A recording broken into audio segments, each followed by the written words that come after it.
স্থান হয় নাই। যাদের হাত ধরে বিএনপির জন্ম তারা এখন সাবেক, আর যারা হাইব্রিড আওয়ামী দোসর তারা বিভিন্ন পদে আছে। এরা নাকি ত্যাগী নেতা। ত্যাগী নেতার নামে মামলা কয়টা আছে?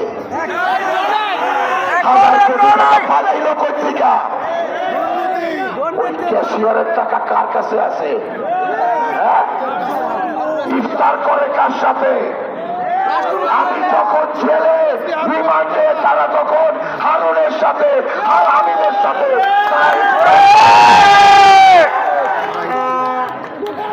আমার 14 বছরের মেয়েকে টিভি অফিসে উঠায় নিয়ে গেছে। আমার বোন, আমার ভাইনা, আমার 78 বছরের মাকেও টিভি অফিসে উঠায় নিয়ে গেছে। আমার স্ত্রীকে। কারণ নির্বাচন করতে হবে, নাইলে আমি বের হতে পারবো না। আমি তো আপোষ করি নাই, টাকার কাছে বিক্রি হই নাই। 24-এর নির্বাচন কারা? বাবু সুব্রত।